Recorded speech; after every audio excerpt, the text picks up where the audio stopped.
Hola, bienvenidos a este análisis. Hoy vamos a desmenuzar un tema que, la verdad, es súper fascinante. ¿Por qué organizaciones que nacen con las mejores intenciones terminan tomando decisiones completamente destructivas? Y lo más importante, ¿cómo podemos solucionar este problema desde la raíz? A través de este recorrido, vamos a descubrir que el destino de una empresa no es cuestión de suerte, sino de cómo está diseñada desde sus cimientos. Así que, arranquemos. Para entrar en materia, imaginen este escenario por un segundo. Tenemos a un fundador súper comprometido con sus principios, y de repente su empresa recibe una oferta de compra de un comprador, digamos con intenciones bastante oscuras. Un villano corporativo, por así decirlo. Pero la oferta trae un ligero aumento en el precio por acción. ¿Estaría la empresa legalmente obligada a venderle a este actor malintencionado solo por ese dinero extra? Aunque parezca mentira, tal y como entendemos hoy el deber fiduciario, la respuesta casi siempre es un rotundo sí. Hoy en día, las reglas te obligan a entregarle las llaves al mejor postor. Y para que vean que esto no es pura teoría, hablemos de un caso real y bastante trágico. Vectura. Esta era una empresa enfocada en medicina respiratoria. Su objetivo era llevar medicamentos vitales a pacientes con asma. Sin embargo, su junta directiva se vio legalmente acorralada y sintió que no tenía más opción que venderle la empresa a Philip Morris, sí, el gigante tabacalero. ¿Se imaginan por qué? Porque Philip Morris ofreció una prima de apenas 15 centavos de libra por acción más que la competencia. 15 centavos. Eso fue todo lo que se necesitó para sellar el destino de la organización. Y claro, las consecuencias fueron desastrosas. Esa minúscula prima hizo pedazos la misión de Vectura. Como era de esperarse, los socios comerciales salieron huyendo y los ejecutivos clave renunciaron. Lo más irónico es que, apenas 3 años después, el gigante tabacalero tuvo que registrar una pérdida brutal de $680 millones en esa inversión y malvender los activos. Fue una destrucción de valor masiva, todo por 15 centavos. Una empresa que existía para ayudar a la gente a respirar terminó en manos de otra que ganaba dinero, literalmente, dañando sus pulmones. Llegados a este punto, la pregunta obligada es, ¿cómo diablos llegamos a esto? Bueno, lo interesante aquí es entender que este sistema actual, donde lo único que importa es exprimir las ganancias para el accionista, no es una ley de la naturaleza o algo inamovible. En realidad es un invento legal relativamente nuevo. Las cosas no siempre fueron así, y definitivamente no tienen por qué quedarse así. Hagamos un viaje súper rápido en el tiempo. Allá por la década de 1790, si querías crear una corporación, tenías que demostrar que iba a traer un beneficio público real, como construir un puente o un ferrocarril. Luego damos un salto a 1899, cuando se ponen de moda las leyes de incorporación general en estados como Delaware, haciendo el trámite mucho más libre. En los años 60 aparece Milton Friedman con esta idea de que la única responsabilidad de una empresa es generar ganancias. Y finalmente, en los 80, casos legales como el de Revlon terminan por cimentar la regla de oro actual, la primacía absoluta del accionista. Para entender lo sólido que era ese sistema corporativo original, imaginen un taburete de 3 patas. El derecho corporativo en sus inicios equilibraba 3 cosas de maravilla. La primera pata era tener un propósito benéfico específico. La segunda era el deber de cuidar a la corporación misma, pensando en que sobreviviera a largo plazo. Y la tercera pata era cuidar a los accionistas, asegurándose de no malgastar su dinero. O sea, era una estructura lógica, súper estable y coherente. Pero la fiesta se acabó con las leyes de incorporación general en 1899. De pronto, podías abrir una empresa para cualquier propósito legal. Al hacer esto, le cortaron al taburete la pata del propósito benéfico específico. Y como se pueden imaginar, a un taburete de 3 patas le quitas una y toda la estructura legal empieza a tambalearse peligrosamente. De la noche a la mañana, las organizaciones se quedaron sin una brújula clara. Con el taburete tambaleándose, los tribunales intentaron ponerle parches usando 2 ideas legales que chocan bastante. Por un lado dijeron, el directivo es como un fiduciario, alguien que protege y cuida a la empresa. Pero por el otro lado dijeron, no, en realidad es un agente, alguien cuya única chamba es maximizar el dinero de los accionistas y entregárselos. Y ahí está la fricción gigante. ¿Protegemos el futuro a largo plazo o extraemos todo el dinero posible ahora mismo? Y aquí está el meollo del asunto. Durante el siglo XX, toda esta presión por la financiarización hizo que el modelo de la gente ganara de calle. Esa victoria trajo una mentalidad puramente extractiva que redujo las corporaciones a simples instrumentos financieros. En lugar de ver a la empresa como un ente con una misión que necesita mantenimiento, se le empezó a ver como una maquinita a la que solo hay que sacarle valor para los accionistas. Nada más. Ahora, ¿cómo nos convencieron de que esta primacía del accionista era buena idea? Pues usaron argumentos que suenan lógicos, pero que, rascándole tantito, tienen fallas enormes. Dijeron que los inversores tienen un reclamo moral, ignorando olímpicamente a los empleados o a los clientes. También dijeron que el accionista asume todo el riesgo. A ver, un accionista puede vender su acción en un segundo desde su celular, pero si una empresa quiebra, una comunidad entera se puede ir a la ruina. Al final, toda esta filosofía nos fue impuesta por una pequeña élite de jueces y académicos, sin que nadie nos preguntara. Aquí es justo donde la trampa se cierra. Cuando operas bajo una métrica única, que en este caso es hacer dinero a toda costa, básicamente estás invitando al desastre. Un ejemplo clarísimo es la captura regulatoria. En las escuelas de negocios, a los alumnos les enseñan que deben cumplir la ley por la mañana, pero por la tarde les dicen que tienen que cabildear al gobierno para cambiar esa misma ley a su favor. Terminamos con empresas que dictan las reglas del juego por las que luego van a ser evaluadas. Es una locura. Y vaya que tenemos un ejemplo irónico de esto, el colapso del Silicon Valley Bank. Escudándose en las llamadas mejores prácticas corporativas, el banco invirtió muchísimo tiempo y dinero en cabildear para relajar las regulaciones financieras, todo para inflar sus ganancias a corto plazo. ¿Qué pasó? Que unos años después, esa misma falta de regulación les permitió hacer inversiones súper riesgosas que al final quebraron al banco y esfumaron el dinero de sus propios accionistas. Literalmente, mataron a la gallina de los huevos de oro. Para que vean lo extremo y absurdo que puede llegar a ser este sistema, imaginen una startup tecnológica futurista que pueda controlar el clima para llevar lluvia a zonas de sequía. Un proyecto increíble, ¿no? Pues bajo las reglas fiduciarias actuales, si alguien ofrece más dinero, la junta directiva podría verse obligada a convertir esa tecnología en un arma de extorsión, diciéndole a las ciudades, o nos pagan o le mandamos la lluvia a su ciudad rival. Todo, absolutamente todo, justificado por maximizar el retorno para el accionista. Pero hey, no todo está perdido. La salida a este laberinto no es tirar a la basura la gobernanza corporativa, sino completarla. Quienes fundan empresas necesitan construir lo que llamaremos un exoesqueleto de gobernanza. Este exoesqueleto tiene 4 pilares que soportan el peso y están diseñados específicamente para blindar el verdadero propósito de la empresa contra los buitres financieros. El primer pilar de este exoesqueleto es el cumplimiento. Es básico. Hay que seguir la ley, ser transparentes y evitar que los directivos se sirvan con la cuchara grande. Piensen en ello como el sistema inmunológico de la empresa. Pero ojo, hay que tener cuidado. Si te vuelves obsesivo con el cumplimiento y todo se vuelve burocracia pura, puedes terminar asfixiando a la misma organización que querías proteger. Pasamos al segundo pilar, el propósito. Y no me refiero a un eslogan bonito pintado en la pared de la oficina. Hablamos de un compromiso legal que debe estar en los estatutos de la empresa. ¿Por qué es tan importante definir la misión a largo plazo? Porque en el mundo legal no existe la posición neutral. Si decides dejarlo abierto a cualquier propósito legal, el sistema te va a empujar por defecto a la búsqueda despiadada de ganancias. El tercer pilar es la coherencia. Esto significa que cada engranaje de la organización, los sistemas, los procesos, la cultura misma, tiene que remar hacia esa misión que declaraste. La coherencia es lo que te blinda contra la corrupción interna. Te asegura que la cultura profunda de la empresa refleja sus valores reales, de modo que la gente siga haciendo lo correcto incluso cuando nadie los está supervisando. Y finalmente, el cuarto pilar, la integridad estructural. Aquí es donde la junta directiva se tiene que poner la capa de héroe. En lugar de sentarse de brazos cruzados a esperar al mejor postor, como pasó en el caso Vectura, la junta debe actuar como un guardián firme. Tienen que construir una barrera que permita hacer negocios con el mundo exterior, sí, pero que bloquee por completo cualquier presión externa que intente corromper el propósito de la empresa. Todo esto nos lleva a una metáfora que la verdad es súper poderosa. Piensen en las presiones de los mercados financieros como si fueran la gravedad corporativa. Siempre parece que te jalan hacia el suelo. Pero ojo, la gravedad no nos impide volar. De hecho, entender cómo funciona la gravedad es exactamente lo que nos permite construir aviones y volar. Si logramos entender y dominar estas fuerzas de gobernanza, podremos crear organizaciones lo suficientemente fuertes para no rendirse y volar muy alto. Así que para cerrar este análisis, los dejo con una pregunta que vale muchísimo la pena plantearse.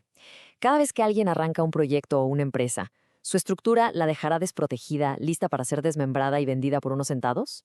¿O estará blindada con este exoesqueleto de gobernanza para proteger su innovación y realmente cumplirle sus promesas a la sociedad? Al final del día, todo se reduce al diseño. Muchísimas gracias por acompañarnos en esta exploración. Sin duda, nos llevamos mucho en qué pensar.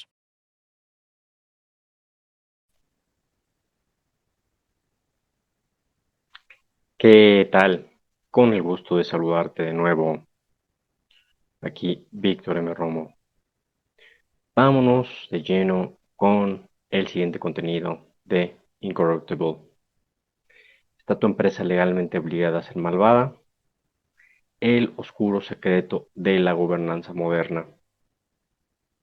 Vamos a explorar la evolución y las deficiencias inherentes del gobierno corporativo moderno, específicamente el cambio hacia la primacía del accionista, como ya se ha hablado en anteriores entregas. Nuestro autor argumenta que el marco legal actual a menudo obliga a los consejos de administración a maximizar las ganancias a corto plazo, como ya lo hemos comentado, expensas de su misión, visión, originales. Citando como ejemplo principal la trágica adquisición de la empresa médica Vectura por parte de un gigante tabacalero. Al rastrear la historia desde la constitución de la empresa, con su propósito hasta el moderno modelo de deber fiduciario.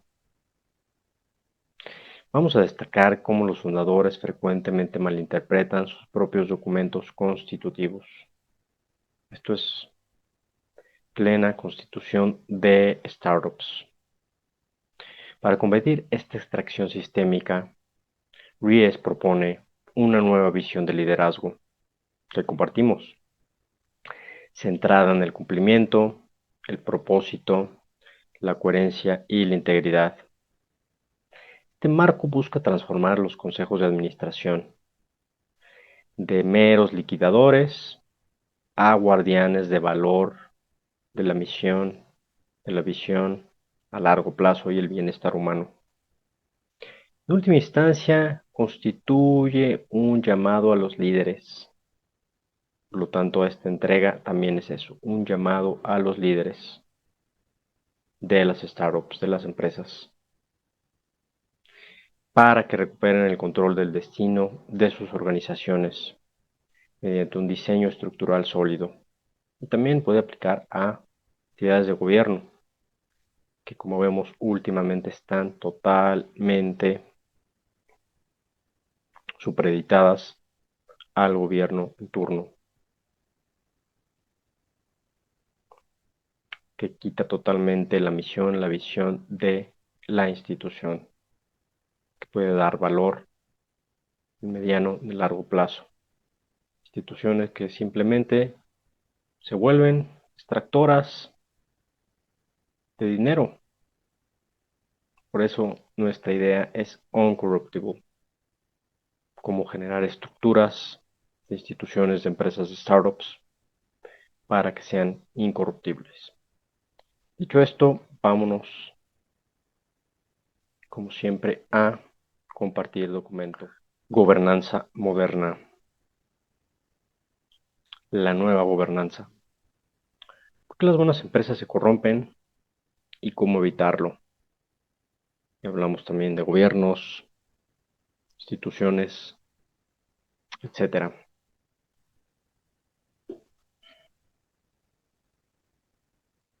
¿Cuál es la empresa más malvada del mundo? Responde en silencio.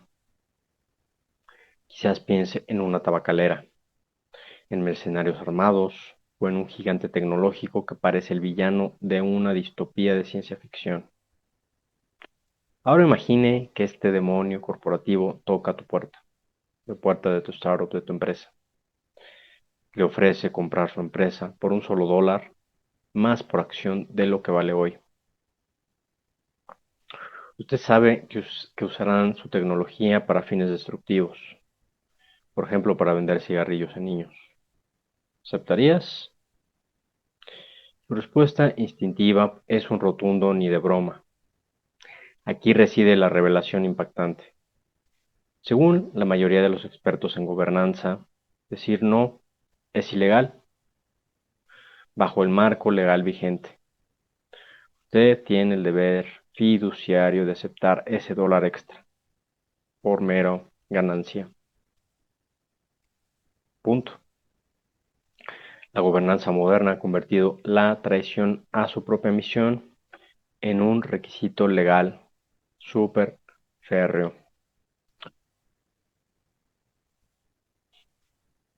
La traición de los 15 centavos. Vamos a revisar un poco el caso Vectura. Este no es un ejercicio teórico, es la autopsia de Vectura, 97 a 2021. Una empresa nacida en la Universidad de Bath, con la misión de salvar vidas mediante tecnología respiratoria para tratar el asma. En 2021, Philip Morris International, famoso PMI, lanzó una oferta de adquisición. El Consejo de Administración de Vectura tuvo que elegir mantenerse independientes, vender a una firma de capital privado por 155 peniques o vender a la mayor tabacalera del mundo por 165 peniques. La diferencia era de apenas 10 peniques, 15 centavos de dólar por acción. A pesar de que la British Thoracic Society calificó el trato de poco ético y el público británico se mostró indignado, el Consejo aceptó unánimemente, como era de esperarse. Argumentaron que su deber fiduciario con los accionistas no les daba otra opción, maximizar su valor. PMI pudo permitirse este movimiento porque sus 7.000 millones de dólares en beneficios anuales no internalizan los 600.000 millones de dólares en costos que la industria del tabaco impone a la economía. El resultado fue un colapso sistémico. Los socios huyeron, los ejecutivos renunciaron y 3 años después, PMI tuvo que declarar una pérdida de valor de 680 millones de dólares. Una empresa que ayudaba a las personas a respirar, vendida a una empresa que se beneficia cuando no pueden hacerlo. Momento ético crítico. ¿Qué opinas tú?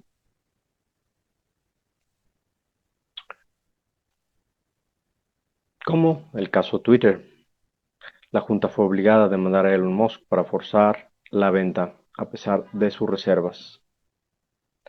Según las mejores prácticas actuales de gobernanza, si los inversores lo exigen, cualquier empresa puede ser destruida a voluntad. ¿Qué tal, Lo que comentábamos, la traición de los 15 centavos.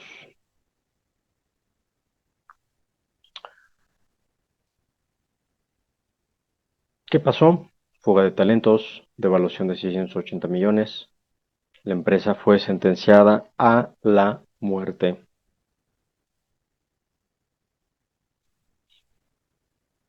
El momento Perry Mason. ¿Por qué los fundadores no entienden su propia empresa? Existe una desconexión patológica entre los constructores y los documentos legales que rigen sus firmas. La mayoría de los líderes tratan a sus estatutos como si fueran los términos de servicio de una actualización de software. Los aceptan sin leer para poder levantar el capital rápido. Esta ceguera fue parodiada con brillantez en la serie Silicon Valley, donde un inversor le grita a un emprendedor: no sabes cómo funciona tu propia empresa. La realidad es que los abogados suelen entregar documentos de mejores prácticas optimizados para cerrar rondas de inversión a la velocidad del rayo, no para proteger la misión, la visión, el valor de la empresa a largo plazo. El abogado cumple su métrica de eficiencia, pero deja la puerta abierta al depredador. Es lo que se llama el momento Perry Mason, el instante de incertidumbre, de incredulidad, cuando un fundador descubre que su propia firma en los estatutos de Delaware le obliga legalmente a vender al mejor postor, incluso si ese postor es el enemigo natural de sus valores. ¿Qué tal,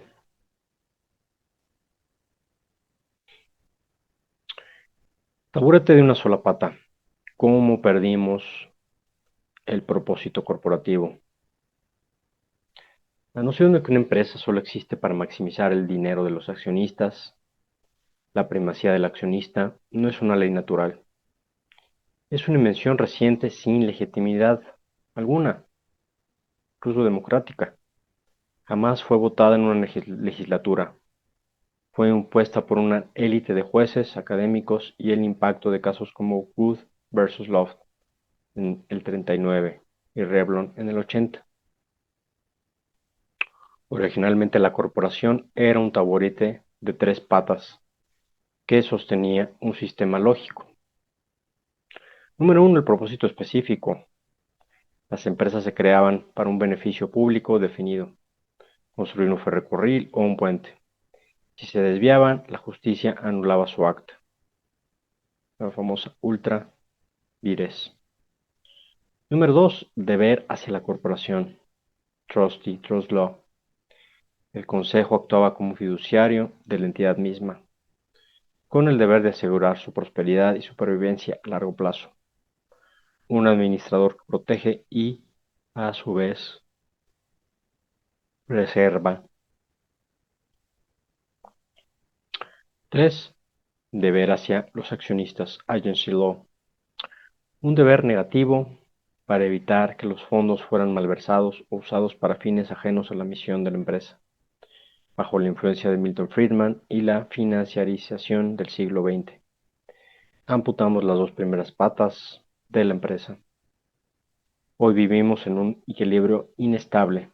La empresa no es una institución con misión, incluso instituciones de gobierno, sino un simple instrumento financiero de extracción, sea de impuestos, de fondos gubernamentales. Ya conoces el tema.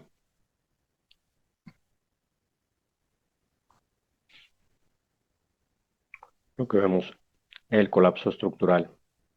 Cuando eliminamos el propósito específico, las fuerzas de protección y extracción colisionaron. Pasamos de ser custodios a meros liquidadores. Geoingeniería y extorsión. El destino final de la primacía del accionista. ¿Qué sucede cuando llevamos este modelo a su conclusión lógica? Imagina una startup de geoingeniería capaz de controlar los patrones climáticos para combatir sequías. Si su deber legal es maximizar el valor para el accionista, el consejo podría verse obligado a dejar de ser un proveedor de lluvia para convertirse en una red de extorsión climática. Paguen por su lluvia o vean cómo se los damos a su rival. No solo es legal bajo las normas actuales, el consejo está obligado a considerar cualquier estrategia que genere más beneficios. Incluso se implica usar estos beneficios para el secuestro del regulador, lo que se llama regulatory capture, comprando las leyes que legalicen su inmoralidad. Lo vimos en el colapso del Silicon Valley Bank, SVB.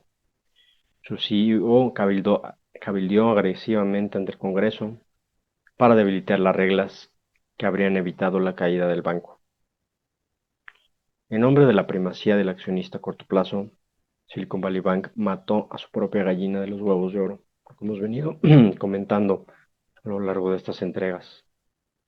El modo fundador es una defensa inútil si el sistema legal está programado para la autodestrucción.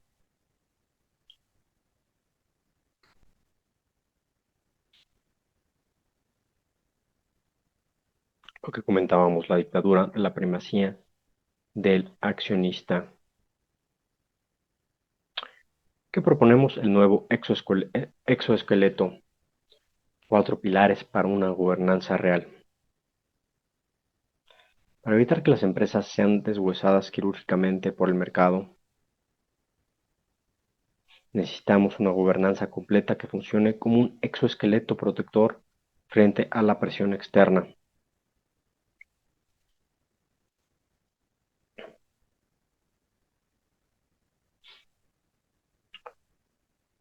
Con cumplimiento o compliance, debe actuar como un sistema inmunológico saludable. Sin embargo, Ries nos comenta que puede convertirse en una enfermedad autoinmune o un trastorno metabólico, una obsesión por los procedimientos burocráticos que termina debilitando al organismo que intenta proteger. Su propósito, purpose, no es un eslogan de marketing, es una elección vinculante a nivel de estatutos.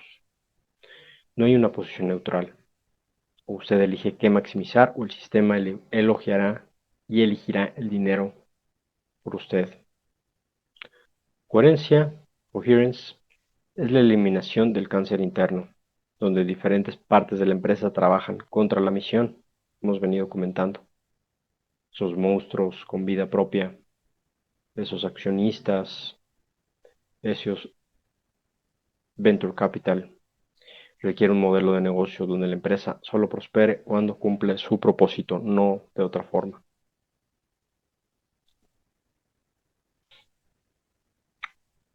En pantalla lo que revisamos del caso de Silicon Valley Bank. Y integridad, definida como integridad estructural, la capacidad de la junta directiva de actuar como un guardián en la frontera, en el mundo exterior, filtrando las influencias corruptoras y resistiendo la presión, tal como un edificio diseñado para aguantar un sismo.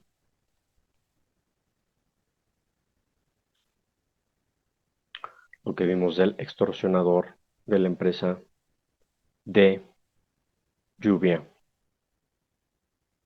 Si tu única ley es maximizar las ganancias a corto plazo, cualquier tecnología transformadora está legalmente obligada a convertirse en un arma, bajo las normas actuales. Traicionar la misión no solo está permitido, es prácticamente obligatorio.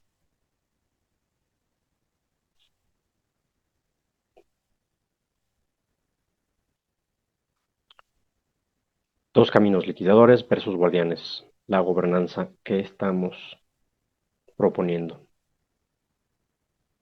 Conclusión, aprender a volar. La gobernanza actual actúa como la gravedad, una fuerza persistente que atrae a las organizaciones hacia abajo, hacia la extracción y el corto plazo. En física, la gravedad parece la fuerza más fuerte, pero en realidad es la más débil. Puede de la gravedad financiera. Basta con ponerse de pie para desafiar el tirón de todo un planeta. Entender la gravedad no es lo que nos mantiene en el suelo, es lo que hace posible el vuelo. El desafío de los líderes actuales es decidir si la estructura legal es un ancla que los hundirá ante la primera oferta de un postor malvado, o una ala diseñada para elevar su misión por encima de las presiones del mercado de esa gravedad financiera. Es hora de aprender a volar, de generar exoesqueletos, lo que veníamos comentando. No es burocracia paralizante, es un exoesqueleto estructural diseñado específicamente para proteger el valor que tus operaciones crean. Ya lo comentamos, cumplimiento, propósito, coherencia e integridad en el núcleo de la gobernanza.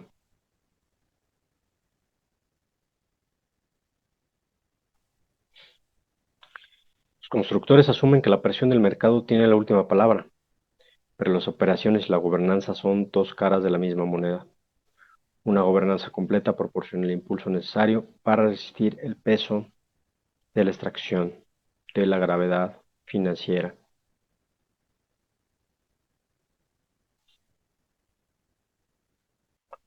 Por eso, de nuevo, aprender a volar. La gravedad financiera no impide el vuelo.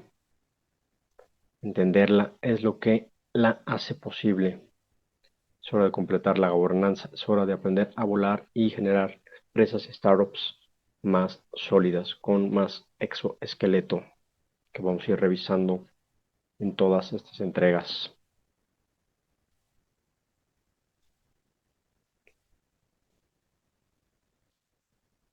Dicho esto, espero haya sido de tu interés este tema. Como ven, es un tema sensible, que tiene que ver con finanzas, banca, lobbying, regulación, temas fuertes y escabrosos. Incluso tiene que ver con instituciones de gobierno.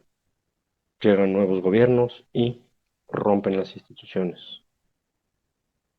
alegando cualquier tontería, corrupción,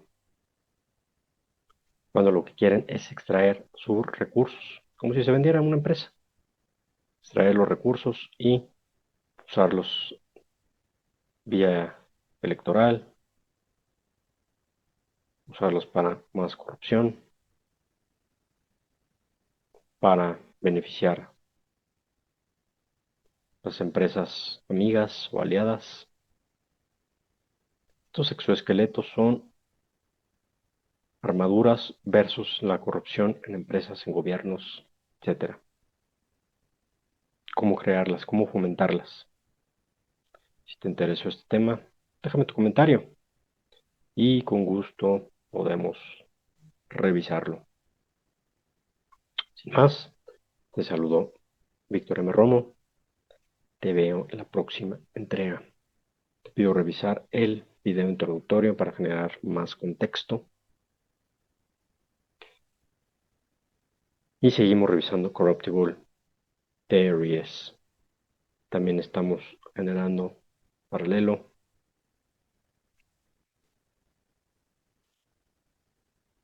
presentaciones sobre declamación, cómo mejorar nuestra retórica, nuestra oratoria, con conceptos bien clásicos basados en la declamación romana. Si te interesa, con gusto podemos también comentarlo.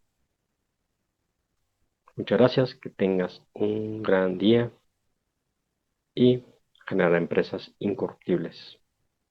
Hasta la próxima.